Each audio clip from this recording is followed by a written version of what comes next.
Ladies and gentlemen, brothers and sisters, I want you to hear me tonight. God is already making a way, even when you can't see it, even when you don't feel it, even when the enemy whispers in your ear that it's over. God is already moving. I came here to tell someone your breakthrough is closer than you think. You may be facing trials, you may be walking through the fire, but I declare to you today, there are moments in life when we stand before impossible situations, staring at obstacles so overwhelming that they seem unmovable. We look ahead and all we see is a wall. We look behind and the pressure is closing in on us. The world says there is no way out. But I have come to tell you today that when the world says no way, when your mind says no way, when your bank account, your circumstances, your diagnosis, your past all scream, there is no way, God says, I am the way. Think about Moses and the Israelites trapped between the Red Sea and Pharaoh's army. There was no bridge, no boat, no escape. The soldiers were marching, the people were panicking, and doubt filled the air. Some were ready to surrender. Some were crying out in fear. But in that moment, when human logic said, it's over, God spoke, stand still and see the salvation of the Lord. And in a way that no one could have predicted, in a way that no human could have planned, the sea split open. Walls of water rose on either side, and a path appeared where moments ago there was only an endless sea. Some of you are facing your own Red Sea today. The bills are due. The doctor's report is bad. The marriage is falling apart. The job is gone. The future looks bleak. You've tried every option. You've knocked on every door. You've asked for every favor, but nothing is working. The pressure is mounting and you don't see a way forward. But hear me today. Just because you don't see a way doesn't mean there isn't one.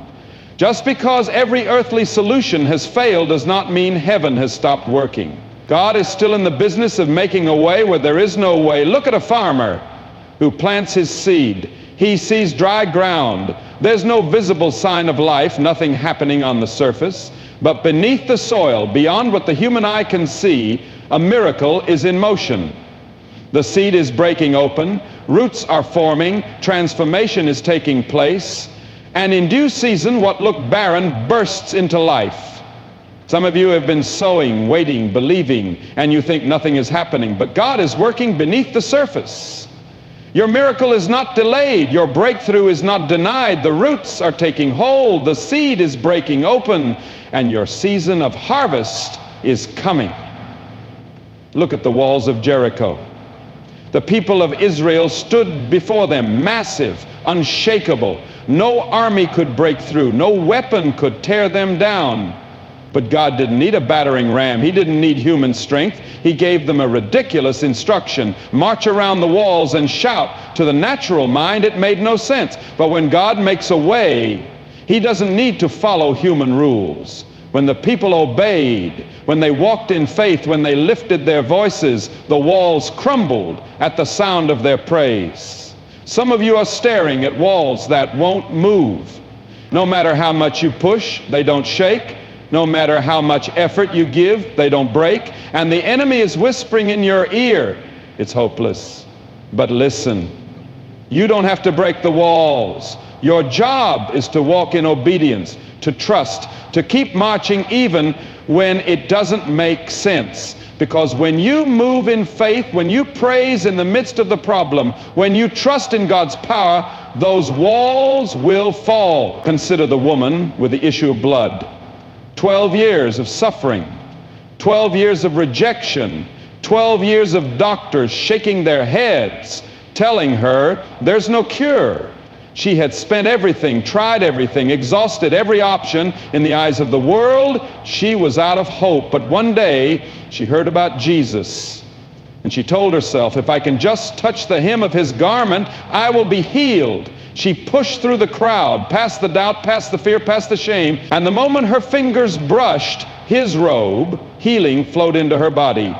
Maybe you're like that woman today. You've been suffering for years. Maybe it's sickness, maybe it's depression, maybe it's addiction. Maybe you've tried everything and everyone and nothing has worked. But I want to tell you, Your answer is not in people, not in resources, not in earthly solutions. Your answer is in Jesus. And if you can just reach for him, if you can just believe that he is the way when there is no way, your healing, your restoration, your breakthrough is already set in motion. Look at Peter walking on water. The waves were crashing, the wind was howling. Logic said, stay in the boat. But Jesus said, come. And as long as Peter kept his eyes on Jesus, as long as he focused on the one who controls the wind and the waves, he did the impossible. He walked on water. But the moment he looked at the storm, the moment he let fear take over, he began to sink. That's what happens in life. God calls us out. He tells us, step forward, but then the enemy sends distractions. The wind of doubt, the waves of fear, the storms of life, and we start to sink. But even in that moment, when Peter cried out, Lord, save me, Jesus reached down and pulled him up. Some of you have stepped out in faith, but now you're sinking. You started believing, but the storm got stronger. You started trusting, but the waves got bigger. But hear me today. God is not going to let you drown. If you cry out to him, if you reach for him, his hand is already reaching for you. Think about Jesus on the cross. The disciples had followed him, trusted him, left everything for him. But now he was hanging between two thieves, his body broken, his breath fading. To the human eye, it looked like the end. The enemy thought he had won. But what looked like defeat was actually the greatest victory in history. Because on the third day, when all hope seemed lost, the stone rolled away, the grave was empty, and Jesus walked out alive. That is the God we serve.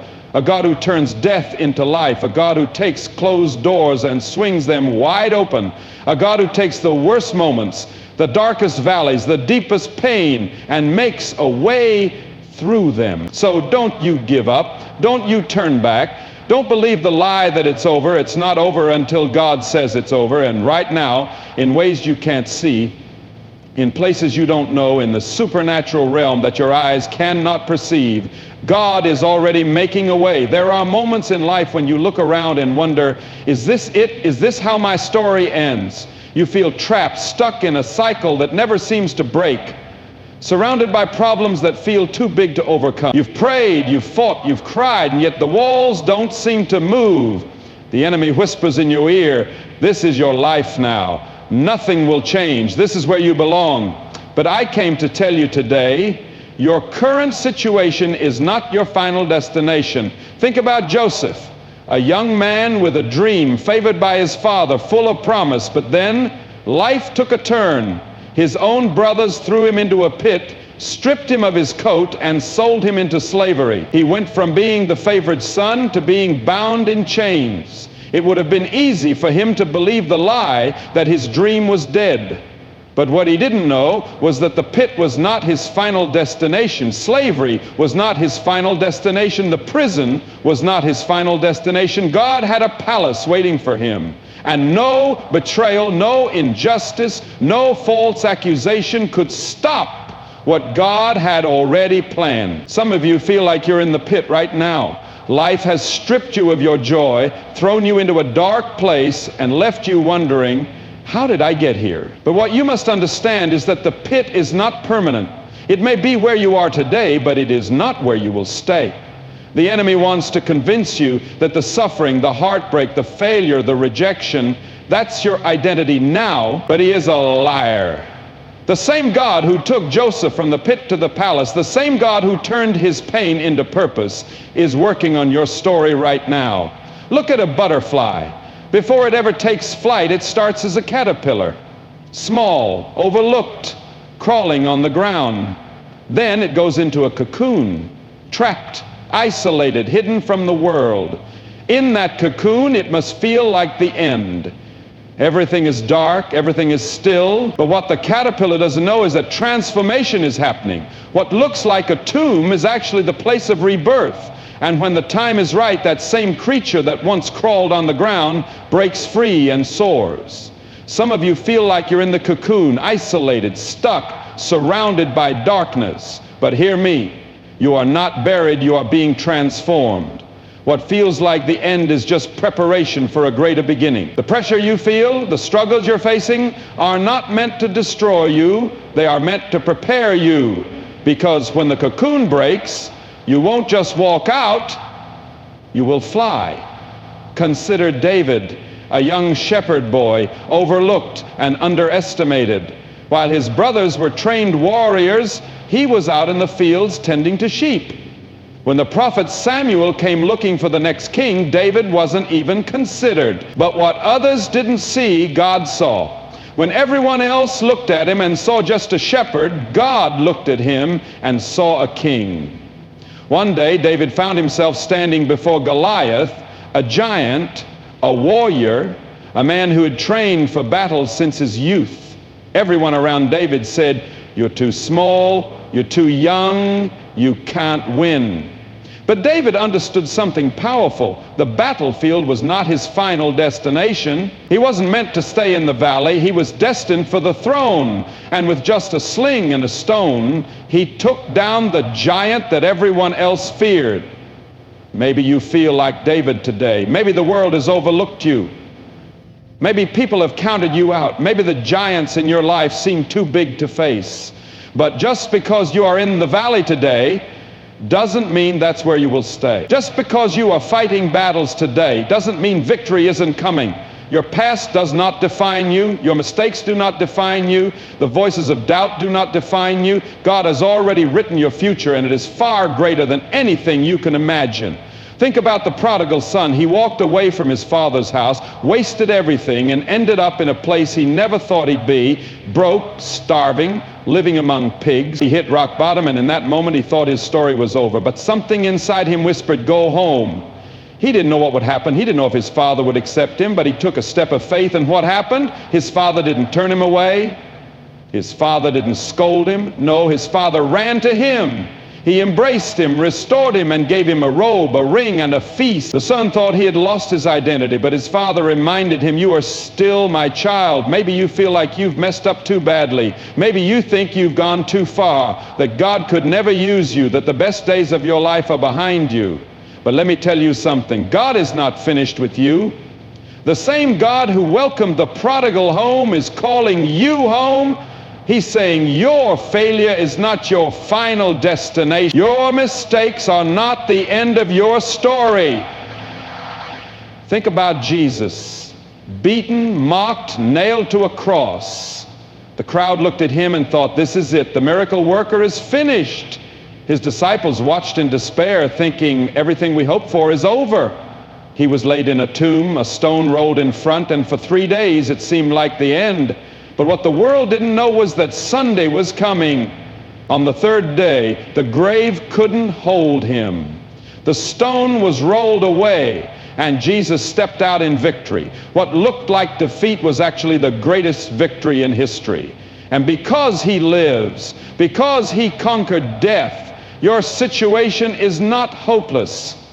If the grave wasn't the end for Jesus, then this trial is not the end for you. Your story is still being written. What you're going through today is just a chapter, not the whole book. Where you are right now is just a moment, not the final scene. The pain you feel, the struggles you face, the mountains in front of you, they are temporary. And when God brings you through, when he lifts you up, when he turns your mourning into dancing, you will look back and realize this was never your destination. This was just the road leading to your victory.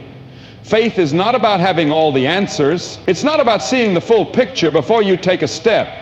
Faith is walking forward when the road is invisible, believing when everything around you says it's impossible, and trusting when you have every reason to doubt.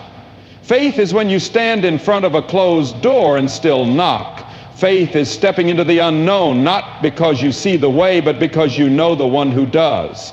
There are moments in life when nothing makes sense, when the bank account is empty, when the diagnosis is bad, when the relationship is broken, when the dream seems too far gone. Everything in you screams, "Give up, it's over, this is hopeless." But faith says, hold on, keep walking. Trust that God is still working, because even when you can't see it, even when you don't feel it, even when every logical thought tells you it's time to quit, God is making a way. Think about Noah God told him to build an ark because a flood was coming. Imagine that moment. The sun was shining, the land was dry, there was no sign of rain. People must have laughed at him. They must have said, "Noah, you're crazy. There's no storm coming. Why are you wasting your time?" But Noah kept building. He kept hammering, plank by plank, trusting the word of God over the words of men. And one day the sky grew dark. The rain began to fall, and the floodwaters rose. And while the world was drowning, Noah and his family were safe, not because he saw the storm coming, but because he trusted the one who warned him. Some of you are in your Noah season. You're building, but you don't see results. You're believing, but nothing is changing. You're praying, but it feels like the heavens are silent. And the enemy is whispering, "Why are you still holding on? Look around. There's no sign of breakthrough." But listen, faith is not about signs, it's about trust. It's about obeying God even when you don't understand. It's about moving forward when your emotions tell you to stop. It's about knowing that just because you don't see the rain yet doesn't mean it's not coming. Think about Abraham. God told him, "Leave your homeland, go to a place I will show you." Imagine packing up your life, gathering your family, stepping out your front door without a map, without directions, without even knowing where you're going. Every step Abraham took was a step of faith. People must have thought he had lost his mind. "Abraham, where are you going?" And all he could say was, "I don't know," but God does. Some of you are standing at the edge of an unknown future. Maybe God has called you to step out, to start that business, to move to a new city, to leave that toxic relationship, to take a leap of faith. But fear is holding you back because you want to see the whole plan. You want every detail before you move. But faith doesn't work that way. Faith moves first. Faith steps before the path is revealed. Faith says, "I don't know where this road leads, but I know the one who leads me." Think about Peter in the boat. The storm was raging, the waves were crashing, and in the middle of it all, Jesus came walking on water. Peter looked out and said, "Lord, if it's really you, tell me to come to you." And Jesus said, "Come." At that moment, Peter had a choice.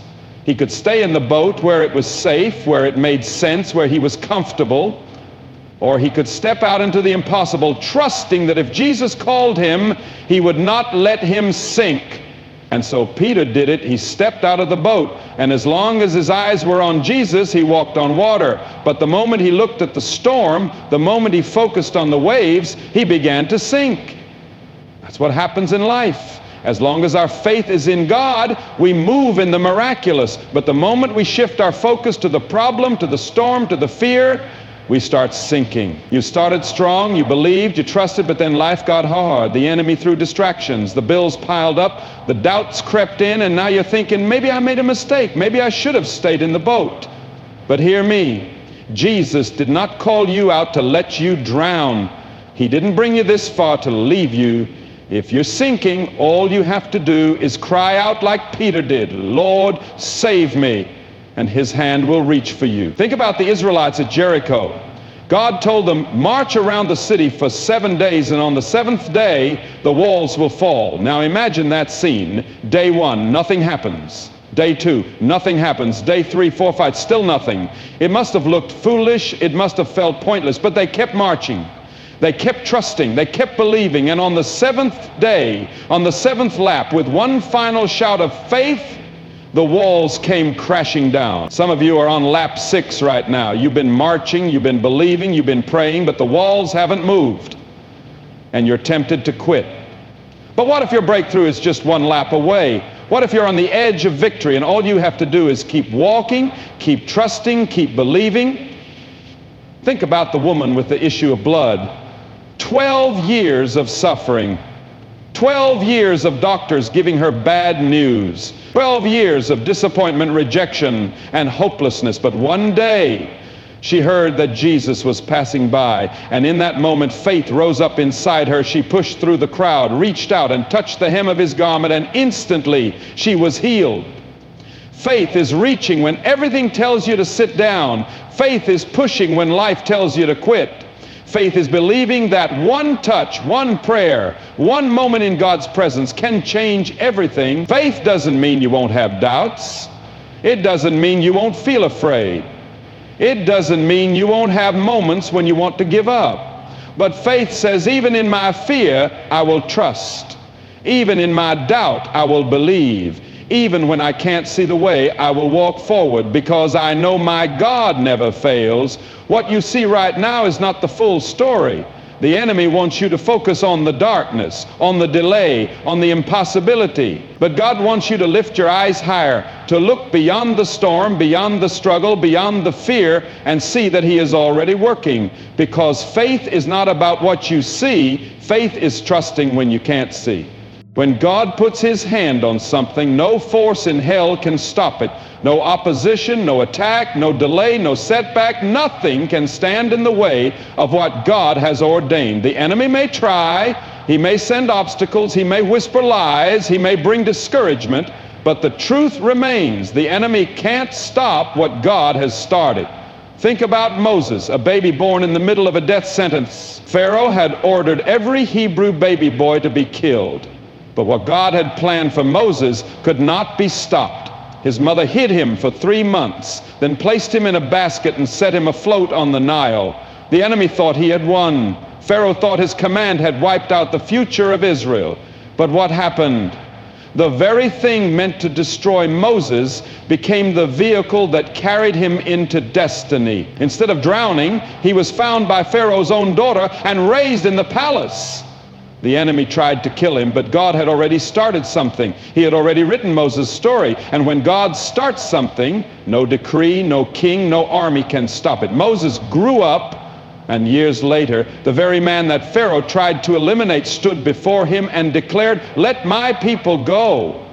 What the enemy tried to bury, God resurrected. Maybe you feel like the enemy has been attacking you since the beginning. Maybe life has thrown everything at you: pain, rejection, failure, disappointment. Maybe you've been in situations where you thought, this is it, I'm done, I won't make it through this. But listen to me, if you are still here, it means God is still working. It means the enemy's plans have already failed. Look at Joseph, a young man with a dream. God showed him visions of greatness, but as soon as he shared them, the attacks began. His own brothers became his enemies. They threw him in a pit, sold him into slavery, and left him for dead. The enemy thought he had won. But what God starts, no betrayal can stop. Joseph was taken to Egypt, thrown into prison for a crime he didn't commit. Years passed. His situation seemed hopeless. The enemy whispered, "Your dream is dead." But what happened?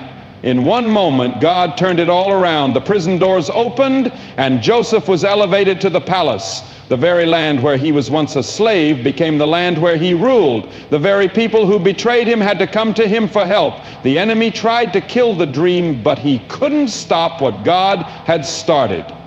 And when Joseph finally saw his brothers again, he looked them in the eye and said, "What you meant for evil, God turned for good." Some of you have been through betrayal. People have walked away. They have tried to destroy you, to bury you, to make sure you never rise again. But they don't realize you are not in their hands. You are in God's hands. And when God has a purpose for you, no weapon formed against you will prosper. Look at David, a shepherd boy chosen by God to be king. The prophet Samuel anointed him, but right after that, the battle began. Saul, the reigning king, hated him. He chased him, tried to kill him, hunted him like an animal. The enemy thought, if I can just take him out, I can stop the plan of God. But he couldn't.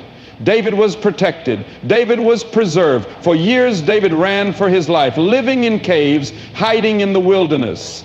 But even in the struggle, the anointing never left him. Even in the battle, God's promise remained. And when the time was right, Saul fell and David took the throne. Maybe you feel like you're running.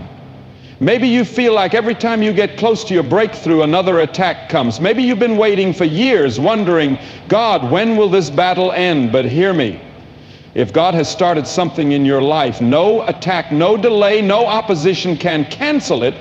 You may feel like you're in the wilderness, but you are still anointed. The promise is still alive. And when the time is right, what God has spoken will come to pass. Look at Job, a man blessed beyond measure. He had wealth, family, health, until one day the enemy came for him. In a single moment, he lost everything. His children died, his livestock was stolen, his health failed. His own wife told him, "Curse God and die." But Job refused. He understood something powerful. The enemy can attack, but he cannot override God's plan. Job held on. He worshiped when he had nothing left. And because of his faith, God restored everything double. What the enemy tried to destroy, God rebuilt. What was stolen, God replaced. What was broken, God healed. Maybe you feel like Job right now. You've lost things. You've been through pain. The enemy has hit you with everything he has. But don't you dare quit, because if you hold on, God is about to restore you. If the enemy has taken something from you, God is about to return it double. And then look at Jesus, the greatest example of all. The enemy thought he had finally won. Jesus was arrested, beaten, crucified. They placed his body in a tomb. The stone was rolled in front. Hell must have rejoiced. The devil must have laughed. It's over. The Son of God is dead. But what the enemy didn't realize is that he cannot stop what God has started. Because on the third day, that stone rolled away and Jesus stepped out in victory. The grave couldn't hold him. The enemy couldn't defeat him. Death itself had to bow. Some of you have felt like your dreams were buried, like your hope was locked in a tomb, like your purpose was over. But I came to tell you today, your resurrection is coming. The same power that raised Jesus from the dead is working in your life. The enemy thought he buried you, but he didn't realize you were just planted. And when God is ready, you will rise stronger, greater, more powerful than ever before. The enemy has been trying to stop you. He's been throwing distractions, roadblocks, and setbacks your way. But what he doesn't know is he's already lost. The enemy may fight, but he cannot win. He may attack, but he cannot prevail. Because what God has started, nothing can stop. Sometimes life will knock you down so hard that you start questioning everything. You'll look at your situation and think, how did I get here? Why is this happening? I was making progress and now it feels like I'm moving backward. But what if I told you that the very thing you're calling a set is actually a setup for something greater? What if the delay, the disappointment, the rejection, the failure was never meant to break you, but to prepare you? Think about a bow and arrow. Before the arrow can launch forward, it first has to be pulled back. The tension, the pressure, the feeling of being stretched, it all serves a purpose. Because the further back that arrow is pulled, the further it will fly. Some of you are in a season where you feel like you're being pulled back. You thought you were about to move forward, but instead you lost something. You thought the doors were opening, but instead they slammed shut. You thought this was your moment, but instead you got pushed back even further. But what if this isn't a step back? What if God is pulling you back only to launch you further than you ever imagined? Look at Joseph, a young man with a dream. God showed him visions of leadership, of influence, of greatness. But the moment he shared that dream, his life took a sharp turn in the opposite direction. His brothers betrayed him. They threw him into a pit, sold him into slavery, and told his father he was dead. If anyone had a reason to feel like life was setting him back, it was Joseph. Imagine him sitting in that pit looking up, wondering, God, I thought you had a plan for me. I thought I was destined for greatness. But instead of moving forward, I'd been thrown backward. But what Joseph didn't realize was that every setback was part of the setup. Being sold into slavery got him to Egypt. Being thrown into prison put him in the right place to meet the man who would one day introduce him to Pharaoh. And when the time was right, in a single moment, Joseph went from the prison to the palace. Had he not been thrown into the pit, he would have never made it to the palace. What looked like a painful setback was actually a divine setup. Some of you are in your pit season right now. You feel forgotten. You feel stuck. You feel like life has pushed you down when all you wanted to do was move forward. But hear me. What looks like a dead end is actually a doorway. What feels like rejection is actually redirect. You may not understand it now, but if you hold on, you'll look back and say, I see it now. I see why that had to happen. I see why that door had to close. I see why I had to go through that season. Look at David, anointed as king when he was just a young shepherd boy. The prophet Samuel poured the oil over his head and declared, "You would be the next king of Israel." You would think that from that moment on, David's life would be a straight path to the throne. But instead, what happened? He ended up running for his life. King Saul, jealous of David's anointing, tried to kill him. David had to hide in caves, live in the wilderness, and fight battles he never asked for. There were moments where he must have thought, "God, I don't understand. You promised me a throne, but all I see is a battlefield. You anointed me, but instead of rising, I'm running."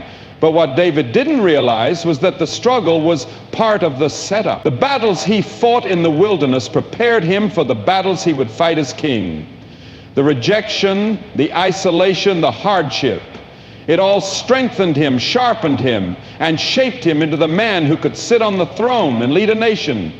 Some of you are fighting battles right now that feel unfair. You're facing obstacles you didn't ask for. And you're thinking, "God, why is this happening? I was doing everything right, and now it feels like I'm losing ground." But listen, you are not losing ground, you are being positioned. The pressure you feel is not a punishment, it's preparation. God is setting you up for something greater, and if you don't give up, you will step into everything He has promised. Look at the story of Lazarus. Jesus loved him, but when Lazarus got sick and his sisters called for Jesus, He didn't come right away. Instead, Jesus waited, and in that waiting, Lazarus died. When Jesus finally arrived, Martha and Mary were devastated. They said, "Lord, if you had been here, our brother wouldn't have died." In their eyes, it was over, too late, a complete setback. But Jesus knew something they didn't. He walked to the tomb, called out Lazarus' name, and suddenly what was dead came back to life. Here's the lesson. Sometimes God lets things die just so He can resurrect them in a greater way.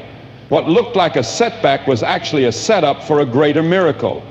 Some of you have been in a season where you feel like something has died, a dream, an opportunity, a relationship, a business, and you've been saying, "God, where are you? Why didn't you step in sooner?" But what if God is setting you up for a resurrection? What if the delay is not denial, but divine positioning? Look at Jesus Himself, the Son of God, performing miracles, healing the sick, preaching the kingdom, and yet one day He was betrayed, beaten, and nailed to a cross. His body was placed in a tomb. The enemy thought it was over. The disciples thought it was a setback. But on the third day, that tomb was empty. The cross wasn't the end, it was the setup for the greatest victory in history. And that same power that raised Jesus from the dead is working in your life right now. You may feel like you're stuck in a setback. You may feel like life has thrown you backward. But don't let the enemy convince you that it's over, because what feels like a setback is really a setup for something beyond what you can see. Sometimes the hardest thing to do in life is to praise when you're still in the middle of the storm, to lift your hands when your heart is heavy, to worship when you're still waiting for the breakthrough. But that's exactly when praise is the most powerful, because real faith doesn't wait for the victory to shout. Real faith shouts before the victory even comes. Anybody can praise when the battle is over. Anybody can worship when the doors have already opened. Anybody can rejoice when the blessing is in hand. But the kind of faith that moves mountains, the kind of faith that shifts atmospheres, is the faith that praises before the breakthrough. The faith that says, "God, I don't see it yet, but I trust you. God, I don't have the answer yet, but I know you're working. God, I don't feel it yet, but I will praise you as if it's already done." Think about Paul and Silas. They were in prison, locked up in chains, beaten, bruised, in pain. Everything in their situation told them you should be discouraged, you should be angry, you should be questioning God right now. But instead, what did they do? At midnight, they started singing "Midnight, the Darkest Moment." Not when they were being released, not when the miracle had happened, but before, when the situation still looked hopeless, when they still had chains on their hands and feet, when there was no sign of change. They lifted their voices in praise. And what happened next? The prison shook, the chains broke, the doors flew open. Their praise unlocked the breakthrough. Some of you are in a midnight moment right now. You're in a place where everything looks dark. You're in a situation where it feels like nothing is moving, nothing is shifting, nothing is changing. And the enemy is whispering in your ear, why are you still believing? Why are you still holding on? Why are you still praising? But let me tell you something. Your praise is shaking the foundation of your prison. Your worship is breaking chains you can't even see yet. Your faith is opening doors that haven't moved yet, but they will. Look at the story of Joshua and the walls of Jericho. God told them, march around these walls for 7 days, and on the 7th day shout. Now imagine this. Every day they marched, and nothing changed. No cracks in the walls, no sign that anything was working, no proof that what they were doing was making any difference. But they kept walking, they kept believing. And on the 7th day, before the walls fell, before anything shifted, God said, shout now, not after, before. And the moment they lifted their voices, the walls crumbled. Some of you are waiting to see proof before you praise. You're waiting for the wall to crack before you worship. You're waiting for the situation to shift before you lift your voice. But God is saying, shout now, praise now, worship now, because your victory is already in motion. Look at King Jehoshaphat. He was surrounded by enemy armies. The odds were impossible. And instead of sending out warriors, instead of preparing weapons, do you know what he did? He sent out worshipers. He put singers at the front of the battle line. And as they praised God, ambushed their enemies, they didn't even have to fight. Their worship fought for them. What if I told you that your breakthrough is hidden in your praise? That the moment you stop focusing on the problem and start focusing on the promise, everything begins to shift. That when you worship, you're not just singing, you're making war in the spirit.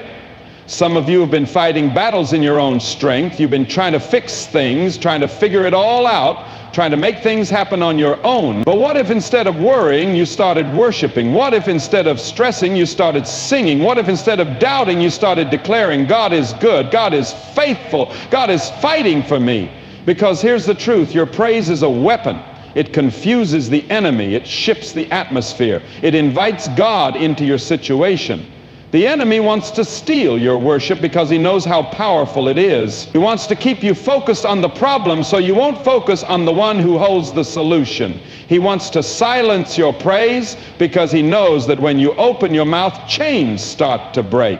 Look at Job. He lost everything, his wealth, his health, his children. He had every reason to sit in bitterness, every reason to turn his back on God. But do you know what he did? He fell to the ground and worshiped. That's faith. That's power. That's the kind of trust that heaven responds to. Some of you have been through loss. You've been through disappointment. You've had moments where it felt like everything was falling apart, and the enemy wanted you to stop praising. He wanted you to give up. But let me tell you something. If you can still praise in the middle of your pain, you have already won. If you can still worship in the waiting, you are already walking in victory, because your praise is proof that you trust God no matter what, that you believe He is still working even when you can't see it, that you are standing in faith even when everything around you says you should give up. Think about Jesus the night before the cross, knowing what was coming, knowing he was about to suffer. What did he do? He lifted up thanks to the Father. He praised before the breakthrough. And because of that cross, because of that sacrifice, on the third day, the ultimate breakthrough came. Death was defeated, the grave lost its power, the enemy was silenced forever, and that same resurrection power is alive in you. That same victory is yours. So what will you do in your midnight hour? Will you sit in silence, or will you wait for proof? Or will you declare victory before you see it? Will you let the enemy steal your praise? Or will you worship like the breakthrough is already here? Because I promise you, your praise is unlocking something right now. The walls are shaking. the chains are breaking, and heaven is moving on your behalf. There are moments in life when we stand at a crossroads, searching for direction. We look left, we look right, and all we see are obstacles. We knock on doors, but they don't open. We chase opportunities, but they slip through our fingers.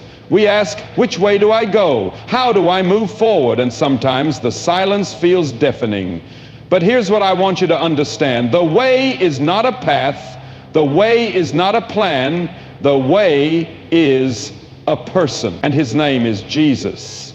When you don't know where to turn, when the road ahead looks impossible, when confusion clouds your mind and fear grips your heart, you don't need a roadmap. You need a relationship. You don't need to figure it all out. You need to trust the one who already has. Jesus didn't say, I will show you the way. He said, I am the way. That means no matter how lost you feel, if you have Jesus, you are not lost. No matter how stuck you feel, if you have Jesus, you are still on the right path. No matter how impossible your situation seems, if you have Jesus, the way is already made. Think about the Israelites. They were trapped between the Red Sea and Pharaoh's army. No way forward, no way back. In the natural, they were done. Their story should have ended right there. But the way was not in the sea. The way was in there. Moses stretched out his staff and the waters parted. The thing that looked like a dead end became the very thing that led them to their deliverance. Some of you feel like you're standing at your own Red Sea. You don't see a way forward. The enemy is pressing in, and fear is telling you, you're not going to make it. But hear me, when you walk with Jesus, the sea cannot stop you. The obstacle in front of you is about to open up before you, because the way has a name, and his name is Jesus. Look at Peter. He was on a boat in the middle of a storm, and suddenly he saw Jesus walking on the water. Peter called out, Lord, if it's you, tell me to come to you on the water. And Jesus said, come. Now logically, Peter had no business stepping out of that boat. Everything in his mind should have said, this is impossible. You can't walk on water, you will sink. But Peter wasn't walking on logic, he was walking on the Word. Because when Jesus speaks, what was once impossible becomes possible. Peter took one step, then another, then another. As long as his eyes were on Jesus, he was walking on what should have drowned him. But the moment he focused on the wind and the waves, the moment he let fear take over, he started to sink. That's how life is. As long as we keep our eyes on Jesus, we can walk through anything. The storm may rage, but it won't shake us. The waves may crash, but they won't consume us. The enemy may try to stop us, but he has no power over the one who is leading us. But the second we take our eyes off Jesus and start focusing on the situation, we start sinking. Fear pulls us under, doubt takes hold, worry drowns out our faith. Some of you are in a storm right now and you feel like you're sinking. You started out strong, but now you're overwhelmed. You were walking in faith, but now fear is gripping you. Listen to me. You don't need to have all the answers. You don't need to have everything figured out. You just need to keep your eyes on Jesus, because he is still the way. He is still walking on water, and he is still walking on water. And he is still reaching out his hand to pull you up. Look at the woman with the issue of blood. 12 years of suffering, 12 years of disappointment. She had tried everything, spent all she had, but instead of getting better, she got worse. She had every reason to give up, every reason to believe that healing wasn't for her, that she would always be broken, that she would never be whole. But then she heard about Jesus.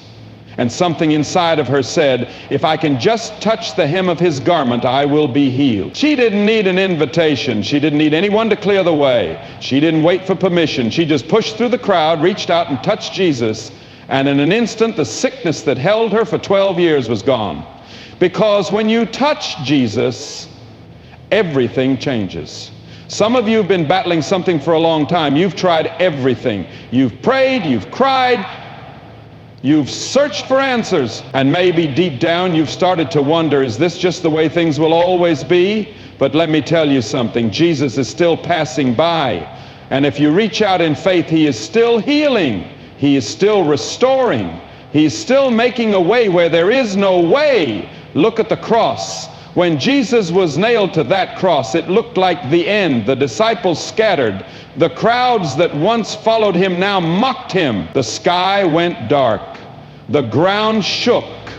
And when he breathed his last breath, the world thought it was over. But what they didn't realize was that the cross wasn't the end, it was the way. The grave wasn't the final chapter, it was the setup for the greatest victory in history. Because 3 days later, the tomb was empty, death lost its sting, the enemy was defeated, and Jesus proved once and for all that he is the way, the truth, and the life. Some of you feel like you're standing in your own tomb moment. You feel buried under disappointment, under failure, under broken dreams. You feel like life has closed you in and you don't see a way out.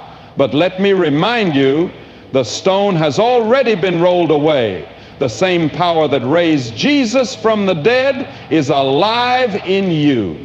The same God who made a way through the sea, the same Jesus who walked on water, the same Savior who healed the sick and restored the broken, that same Jesus is standing in front of you today saying, I am the way. So no matter what you're facing, no matter how impossible the situation looks, no matter how lost you feel, you are not without direction.